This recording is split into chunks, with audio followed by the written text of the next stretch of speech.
ગઈકાલે મોડી રાત્રે ભાવનગર શહેરના ગીતા ચોક વિસ્તારમાં જૈન સમાજ છે તે મોટી સંખ્યામાં એકત્રિત થયો હતો અને લાલ ધૂમ આ સમાજ છે તે થયો છે। સાથે જ આક્ષેપ લગાવવામાં આવ્યા છે તે અન્ય સમાજ દ્વારા છે તે પોતાના ઘરની આગળ માંસ મટન મચ્છી છે તે ફેંકી જવામાં આવે છે, જેની વિગતે વાત કરીશું અમારા અહેવાલમાં। વૈષ્ણવજન તો તેને કહીએ જે પીડ પરાઈ જાનાને રે। નમસ્કાર દર્શક મિત્રો, નવજીવન ન્યૂઝમાં આપનું સ્વાગત છે। હું છું આપનો યશપાલ સિંહ ચૌહાણ। ભાવનગર શહેરમાં છેલ્લા અનેક દિવસોથી અશાંત ધારાને લઈને ઘમાસાણ ચાલી રહ્યું છે, ત્યાં હવે નવો એક ખુલાસો છે થયો છે। ગઈકાલે મોડી રાત્રે ભાવનગર શહેરના ગીતા ચોક વિસ્તારમાં જૈન સમાજ છે તે મોટી સંખ્યામાં એકત્રિત થયો હતો અને જૈન સમાજના જે લોકો છે તેમણે આક્ષેપ લગાવ્યા છે કે ઘરની આગળ છે તે અન્ય સમાજના લોકો છે તે માંસ મટન મચ્છી હાડકા છે તે નાખી જાય છે અને આવી રીતે હેરાન પરેશાન કરવામાં આવે છે, જેને લઈને ભાવનગર જે બી ડિવિઝન પોલીસ સ્ટેશન આવેલું છે ત્યાં એક અરજી પણ આપવામાં આવી છે। પોલીસ દ્વારા પણ અત્યારે તપાસનો ધમધમાટ છે તે શરૂ કરી દેવામાં આવ્યો છે અને આ કોણ નાખી ગયું છે તેને લઈને સીસીટીવી છે તે ચેક કરવામાં આવી રહી છે। ગઈકાલે જે મોટી સંખ્યામાં જૈન સમાજ જે એકત્રિત થયો હતો તે તમે સ્ક્રીન ઉપર દ્રશ્યો છે તે જોઈ રહ્યા છો કે મોડી રાત્રે 9:30 થી 10 વાગ્યાના કલાકે આ વિસ્તારમાં જૈન લોકો મોટી સંખ્યામાં રહી રહ્યા છે।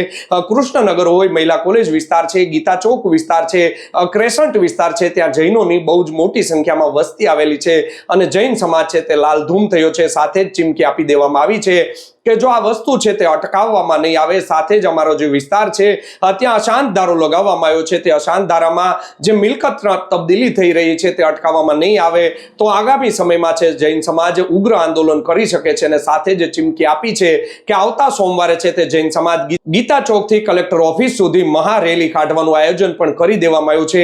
આ મામલે વિવિધ જૈન સંગઠનો છે તેઓ કાલે ઉપસ્થિત રહ્યા હતા, સાથે જ હિન્દુ સંગઠનોના જે લોકો છે તેઓ પણ ત્યાં ઉપસ્થિત રહ્યા હતા અને ગીતા ચોક નજીક જ એક મકાન છે તે અન્ય સમાજના વ્યક્તિને વેચવામાં આવ્યું છે, ત્યાં પણ તેઓ પહોંચ્યા હતા અને ત્યાં તેઓએ નારા લગાવ્યા હતા। સૌ પ્રથમ આ વિડીયો જોઈ લો, જૈન સમાજના જે લોકો ઉપસ્થિત થયા હતા કઈ પ્રકારના નારા લગાવ્યા હતા, શું કહી રહ્યા છે તેઓ। જય જય શ્રી રામ, જય જય શ્રી રામ, જય જય શ્રી રામ, જય જય શ્રી રામ, જય જય શ્રી રામ, જય જય શ્રી રામ,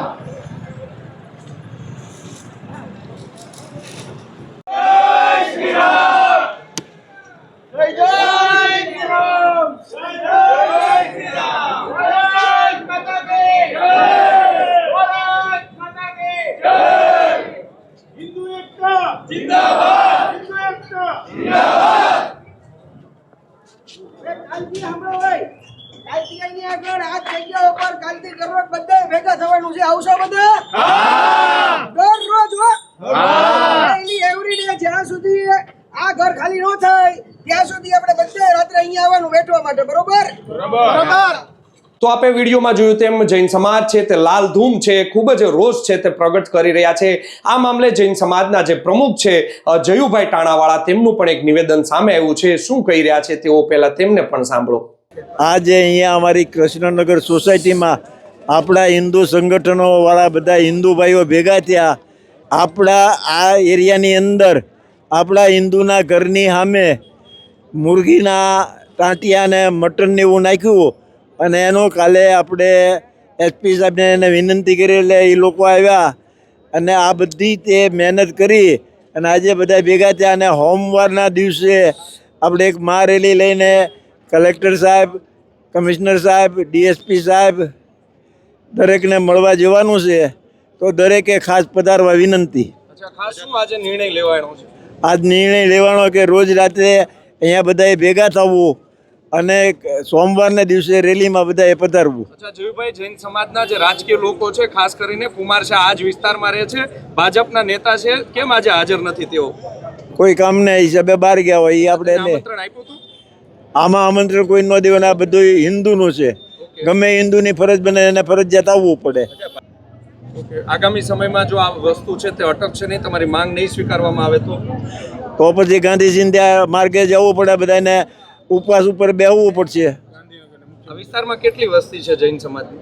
જૈન સમાજની અહીંયા 5500 માણસની વસ્તી છે। શું કહેશો રાજ્ય સરકારને? હર્ષ સંઘવી છે, ગૃહમંત્રી છે, તેમને શું કહેવા માંગો છો? એ કે આ રીતે આ અહીંના જૈન સમાજ એના મસ્તોય ધારો છે કે કોઈ પણ જાતનું મંદિર હોય જોવે તો શંકર ભગવાન હોય કે જોવે તો મહાવીર સ્વામી ભગવાન હોય કે કોઈ માતાજીનું મંદિર હોય, એથીને 500 મીટર દૂરની અંદર કોઈ પણ ભાઈઓ ન રહેવા જોવે, વિધર્મી કોઈ ન રહેવા જોવે. અહીંથી ને અમારું દેરાસર ખાલી 100 મીટર નથી થતું. તો આ હતા ભાવનગર જૈન સમાજના પ્રમુખ અને જૈન સમાજના દિગ્ગજ નેતા છે. તેઓ પોતે પણ ગીતા ચોક વિસ્તારમાં જ રહે છે. તેમણે છે તે બારોબાર રોષ છે તે પ્રગટ કર્યો છે. સાથે જ પત્રકારોએ તેમને પૂછવામાં આવ્યું હતું કે આ જે પીરછલા વોર્ડ છે, ગીતા ચોક વિસ્તાર છે, ભાવનગર શહેર ભાજપના પ્રમુખ છે કુમાર શાહ, તેઓ પણ આ વિસ્તારમાં જ રહે છે. આટલી મોટી સંખ્યામાં અત્યારે જૈન સમાજના લોકો એકઠા થયા છે, તો શા માટે કુમાર શાહ છે તે અહીંયા ઉપસ્થિત નથી રહ્યા? તેને લઈને પણ તેઓએ ગોળ ગોળ જવાબ છે તે આપ્યા હતા. જૈન સમાજના જે લોકો છે ત્યાં ઉપસ્થિત થયા હતા. તેમાં પણ એક ગણગણાટ જોવા મળતો હતો કે પીરછલા જે આ વોર્ડ છે તેના પૂર્વ કોર્પોરેટર છે, સાથે જ અત્યારે ભાજપના તેઓ શહેર પ્રમુખ છે, તેઓ અહીંયા શા માટે ઉપસ્થિત નથી રહેતા તેને લઈને પણ અનેક ગણગણાટ છે તે જોવા મળ્યો હતો. આ મામલે આ ભાવનગરના પૂર્વ મેયર છે રીના શાહ, તેમનું પણ એક નિવેદન તેમણે આપ્યું છે. શું કહી રહ્યા છે રીના શાહ, તેમને પણ સાંભળો. રીના શાહ, પૂર્વ મેયર ભાવનગર. રીનાબેન, શું લોકો ભેગા થયા છે, વિગત શું? એકચ્યુઅલી અત્યારે જે આ વિસ્તાર છે એ ખરેખર બહુ સેન્સિટિવ થતો જાય છે.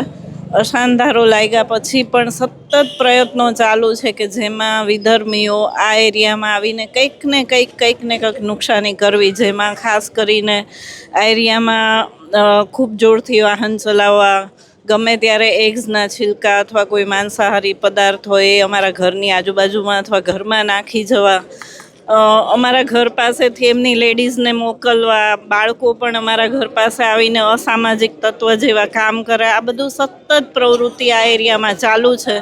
એના વિરોધમાં આજે અથવા એના માટે થઈને કંઈક સોલ્યુશન લાવવા માટે થઈને આજે અહીંયા બધા વિસ્તારના લોકો ભેગા થયા છે. શું માંગણી છે? હવે અશાંતધારો તો સરકારે લાગુ કર્યો છે, નેતાઓના ચપ્પલ ઘસાઈ ગયા, ત્યારે ભાવનગરમાં અશાંતધારો મળ્યો છે. અશાંતધારો મળ્યો છે તો હવે એનું પૂરું કાયદાનું પાલન થાય અને જે પણ અમલવારી થવી જોઈએ કડક રીતે, અને આ એરિયામાં જે પણ અસામાજિક તત્વોનો ત્રાસ છે એટલીસ્ટ એના ઉપર કેમેરા મૂકી અને વોચ સતત રાખી અને એ લોકોના આ ત્રાસને બંધ કરવો ખૂબ જરૂરી છે. સતત તેવા આક્ષેપ લાગતા રહ્યા છે. રાજકીય લોકોનું પણ પીઠબળ હોય છે આ હિન્દુની જે મિલકતો વેચાતી હોય છે તેમાં. ખરેખર કોનું ઇન્વોલ્વમેન્ટ છે એના કરતાં એ વધારે જરૂરી છે કે પ્રજા અત્યારે હેરાન થઈ રહી છે અને આનું સોલ્યુશન જે પણ લોકો લાવી શકતા હોય એણે આવીને લાવવું જોઈએ. આગામી સમયમાં આનું સોલ્યુશન નહીં આવે તો પછી અમે બધા અહીંયા ઉપવાસ ઉપર ઉતરીને અથવા તો જે પણ અમારે કરવું પડશે એ બધું જ કરીને અહીંયા જે પણ જરૂરી વસ્તુઓ છે, જરૂરી કાયદાનું પાલન થવું જોઈએ એ કરાવવા માટે સરકારને મજબૂર કરશે. તો આપે સાંભળ્યા હતા ભાવનગર શહેરના પૂર્વ મહિલા મેયર રીના શાહ. તેમના દ્વારા પણ ઉગ્ર રજૂઆત છે તે કરવામાં આવી છે. તેમનું કહેવામાં આવ્યું છે કે જે હેરાનગતિ કરવામાં આવી રહી છે તે તાત્કાલિકપણે બંધ કરી દેવામાં આવે. આમ પોતપોતાનો રોષ છે તે વ્યક્ત કરવામાં આવ્યો હતો. આ મામલે આ વિસ્તારમાં જ રહેતા સ્થાનિક જે મહિલાઓ છે, સ્થાનિક જે પુરુષો છે, તેમના પણ નિવેદન સામે આવે છે. સ્થાનિકમાં કેવો ભારોભાર રોષ છે, એકવાર તેમને પણ સાંભળી લ્યો. ઓફિસમાં તો અમે ગયા હતા 2-3 વર્ષ પહેલા, બધું ઘણી અમે રેલીઓએ કાઢી છે ને ઘણું બધું કરેલું છે, પણ ત્યારે અશાંતધારો લાગુ પડ્યો તો તોય તે અત્યારે વેચી દીધા છે અને અમુક આવી ગયા છે. આટલું પબ્લિક આજે ભેગું થયું છે, પણ તમારા જે પૂર્વ કોર્પોરેટર છે, ભાજપના નેતા છે કુમાર શાહ, કેમ આજે હાજર નથી? એની અમને અંદાજ નથી શું એને છે અત્યારે, કઈ એનો કોઈ બીજો પ્રોગ્રામ હોય તો ખ્યાલ નથી. તમે ગયા હતા? અમે અગાઉ ત્યાં ગયા હતા, આપણે કલેક્ટર ઓફિસે અમે બધા શેરીસા પાર્ક, અષ્ટવિનાયક, આખી શેરી અમારી બધા ગયા હતા, આખી ગલીવાળા બધા ત્યાં રજૂઆત કરી હતી. બસ શાંતિથી રહેવા દો, જીવો ને જીવા દો ની ભાવના. અચ્છા, અશાંતધારો છે તે આ વિસ્તારમાં પણ લાગુ પડેલો છે. પડેલો છે ને, પાલન નથી થતું, લાગતું નથી. બરાબર છે ને, લાગતું જ નથી તો જ આવી ગયા છે. શું કહેવા માંગો છો સરકારને? બસ અશાંતધારાનું પાલન કરાવે એટલે બસ અમારા માટે બીજું કઈ નથી. હિન્દુનો વિસ્તાર છે એમાં હિન્દુને રહેવા દો, એ જ અમારી માંગ છે. મારું નામ નિશિતભાઈ. અચ્છા, શું રજૂઆત છે? રજૂઆતમાં તો એ કે ભાવનગરના નેતાઓ ભાવનગરનું કંઈ કામ કરતા નથી. કેવા કામો કરવા જોઈએ તમારા માટે? ભાવનગરનો વિકાસ થાય એ માટેનો. બીજો હું ખાસ કરીને આજે અશાંતધારા માટે લોકો ભેગા થયા છે, એ કોને ખબર કઈ જાતનો ધારો છે, હજી નામ ટ્રાન્સફર થયા કરે છે. કોણ જવાબદાર હોય એવું લાગે છે? એ તો આમાં કઈ સિસ્ટમ જવાબદારી એ તો એ લોકોએ નક્કી કરવું પડે ને, જે તે બેઠા હોય ઉદ્દેશ. નેતાઓ આજે કોઈ ડોકાયા નથી. આ ચૂંટણી ક્યાં છે તો મત માગવા આવે ને. તો આ સ્થાનિક જે લોકો છે જે આ વિસ્તારમાં રહે છે તેમણે પણ પોતાની આપવીતી છે તે જણાવી છે અને સાથે જ કહેવામાં આવ્યું છે કે સરકાર દ્વારા પણ તાત્કાલિક આની ઉપર છે તે પગલાં લેવામાં આવે. જો આવી ઘટના ઘટતી રહેશે તો અહીંથી હિજરત કરી જવાની પરિસ્થિતિ પણ ઊભી થઈ શકે છે. આ મામલે છે તે મોટા જે હિન્દુ સંગઠનો છે તેમના એક પણ નેતા છે ત્યાં ડોકાયા નહોતા તેવા પણ આક્ષેપો છે તે લાગી રહ્યા છે. વિશ્વ હિન્દુ પરિષદના જે પ્રમુખ છે જય, તેમનું એક નિવેદન સામે આવ્યું છે. તેઓ શું કહી રહ્યા છે તેમને પણ સાંભળો. જય ટાકોલિયા, બજરંગ દળ શહેર પ્રમુખ ભાવનગર. જ્યારે ગીતા ચોક વિસ્તારમાં ગઈકાલે જ્યારે માંસાહારી ટુકડો મળી આવ્યો, આમ તો આવી ઘટના આ વિસ્તારના 2 વર્ષથી સતત બનતી આવતી હોય છે. આ વર્ષે વહીવટી વિભાગ અને પોલીસ વિભાગ દ્વારા જ્યારે નિગરાની રાખવામાં આવી ત્યારે આ વખતે બકરી ઈદના સમયમાં તો કોઈ બનાવ ન બન્યો, પરંતુ એવું લાગે છે કે કદાચ તાજિયાના લીધે આવું કંઈક આ લોકોએ કર્યું છે. બીજું કે આ જ્યારે મામલો ધ્યાનમાં આવે છે ત્યારે મને એવું લાગે છે કે બી ડિવિઝન પીઆઈ એવું કીધું કે ભાઈ શ્વાન એને લઈને આવ્યો, એટલે મને એવું લાગે છે કે કદાચ બી ડિવિઝનના પીઆઈ એ શ્વાનની ભાષા જાણતા હશે અને કદાચ એને શ્વાનને ત્યાં જઈને પૂછ્યું હશે કદાચ તું લઈને આવ્યો તો, કારણ કે આમ નામ તો ખબર જ ન પડે કે ભાઈ શ્વાન લઈને આવ્યું હતું. અને તદુપરાંત જ્યારે અશાંતધારાની બાબતમાં પણ બી ડિવિઝનના પીઆઈને જ્યારે અગાઉ ફરિયાદો કરવામાં આવી હતી ત્યારે અમને બોલાવીને એવું કહેવામાં આવ્યું કે અમે આમાં શું મદદ કરી શકીએ. જો પીઆઈને એવી કોઈ બાબત ધ્યાનમાં ન હોય, શું કાર્યવાહી કરવી એ ધ્યાનમાં ન હોય, તો મને એવું લાગે છે કે પીઆઈની જગ્યાએ કોઈ યોગ્ય અધિકારીને મૂકવામાં આવે અથવા પીઆઈની શીખવાડવામાં આવે કે આવી બાબતમાં શું કામગીરી કરવી જોઈએ, શું તપાસ કરવી જોઈએ. કારણ કે આ બાબતમાં એણે એવું કીધું કે શ્વાનની ટુકડો લઈને આવે તો એ તપાસનો વિષય બની જાય કે પીઆઈની માનસિકતા કઈ રીતની છે. અને આ વિષયમાં પણ જ્યાં જ્યાં હિન્દુ સમાજની જરૂર છે, જ્યાં જ્યાં હિન્દુ સમાજ કાર્યક્રમો આપશે, ત્યાં સમગ્ર કાર્યક્રમોમાં વિશ્વ હિન્દુ પરિષદ બજરંગ દળ હિન્દુ સમાજની સાથે જ છે. અને આ વિષયમાં પણ યોગ્ય તપાસ થાય એ બાબતનો પ્રયાસ હરમેશ વિશ્વ હિન્દુ પરિષદનો રહેશે. કેટલા હિન્દુ સંગઠનો ચાલે છે ભાવનગરમાં? ભાવનગરમાં અનેક વિશ્વ હિન્દુ પરિષદ સહિત અનેક હિન્દુ સંગઠનો ચાલે છે. આજે કેટલા સંગઠનો આવ્યા? આજે અહીંયા વિશ્વ હિન્દુ પરિષદ ઉપસ્થિત છે, ત્યારબાદ સેતુબંધ માળેકવાડી સંગઠન પણ ઉપસ્થિત છે. અને આજ સરકારે ભાવનગરમાં અનેક સીસીટીવી લગાડ્યા છે, તો જ્યારે ખરેખર એવી તપાસમાં જરૂર પડતી હોય ત્યારે તો એક પણ સીસીટીવી શરૂ હોતા નથી અને મોટા ભાગના બંધ હોતા હોય એવું જાણવા મળે છે. સાથોસાથ ભાવનગરમાં અશાંતધારો લાગ્યા પછી પણ આજ મુસ્લિમોની એવી તો કઈ માનસિકતા છે કે એને હિન્દુ વિસ્તારમાં જ મકાન લેવું છે અને કોઈ પણ સંજોગોમાં મકાન લેવું છે. એટલે આવા લોકોની કઈ માનસિકતા છે ને શું લેવા કરે છે, કયા મનસુબારે કામ કરે છે, ખરેખર આ વિષયની તપાસ થાય તો આની પાછળ કદાચ મોટું કારણ પણ નીકળી શકે. એટલે આ વિષયમાં સરકારે અને તંત્રએ પણ આ વિષયમાં યોગ્ય જાગૃતિ લાવી અને કામ કરવું જરૂરી હોય એવું હવે આ ઘટનાઓ પરથી લાગી રહ્યું છે. તો આ હતા વિશ્વ હિન્દુ પરિષદના જે નેતા છે તેમનું કહેવું છે કે પોલીસ દ્વારા તપાસ કરવામાં આવે છે. બી ડિવિઝનના પોલીસ છે તેમનું કહેવું છે કે કૂતરો છે તે આ માંસ અને હાડકું છે તે લઈને આવી ગયો હતો. તેમણે બે ડિવિઝન પીઆઈ ઉપર પણ ગંભીર આક્ષેપો કર્યા છે કે શું બી ડિવિઝન પીઆઈ છે તેમણે કૂતરા સાથે વાત કરી છે તે પ્રકારના તેમણે ગંભીર સવાલો છે તે ઉઠાવ્યા છે કે તેમને કેવી રીતે ખબર પડી કે આ માંસ મટન જે અહીંયા ફેંકી જવામાં આવે છે તે વિસ્તારના જે કૂતરા હોય છે તે અહીંયા નાખી જતા હોય છે. આમ અનેક આક્ષેપ પ્રતિ આક્ષેપો હવે થઈ રહ્યા છે.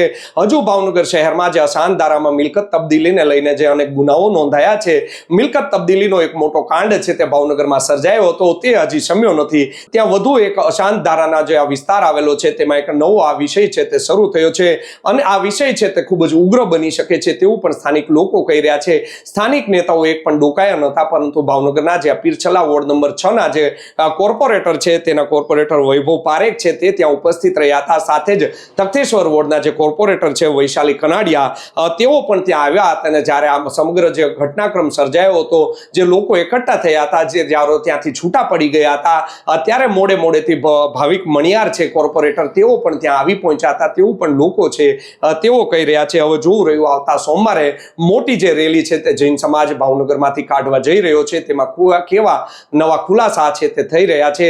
પોલીસ તપાસનો ધમધમાટ અત્યારે શરૂ કરી દેવામાં આવ્યો છે. નગરજનો છે તે હેરાન પરેશાન ન થાય તેને લઈને પોલીસ ખૂબ જ સતર્કતાના મોડમાં છે, પરંતુ આક્ષેપ તેમની સામે થઈ રહ્યા છે તે તો હવે લોકો છે તેમને જ્યારે પોલીસ જવાબ આપશે કે આ માંસ મટન મચ્છી છે તે કોણ ફેંકી જાય છે, શું હિન્દુ લોકો છે તેને હેરાન પરેશાન કરવામાં આવી રહ્યા છે, શું વ્યવસ્થિત શું આ એક કાવતરું ચાલી રહ્યું છે કે ઘરની આગળ છે તે માંસ મટન કે આ જે હાડકા જે હોય છે તે નાખી જવામાં આવતા હોય છે અને માનસિક રીતે હેરાન પરેશાન કરવા માટેનું આ એક સુનિયોજિત કાવતરું તો નથી ચાલી રહ્યું ને તેને લઈને પણ પોલીસ છે તે તપાસ કરી રહ્યું છે. પોલીસ તપાસમાં શું બહાર આવશે, કેવા ખુલાસા થશે, તે નવજીવન ન્યૂઝ છે તે આપને પળે પળની અપડેટ આપતું રહેશે. એ માટે નવજીવન ન્યૂઝની ચેનલને લાઇક, શેર અને સબસ્ક્રાઇબ કરવાનું ભૂલતા નહીં. યશપાલસિંહ ચૌહાણ, નવજીવન ન્યૂઝ, ભાવનગર.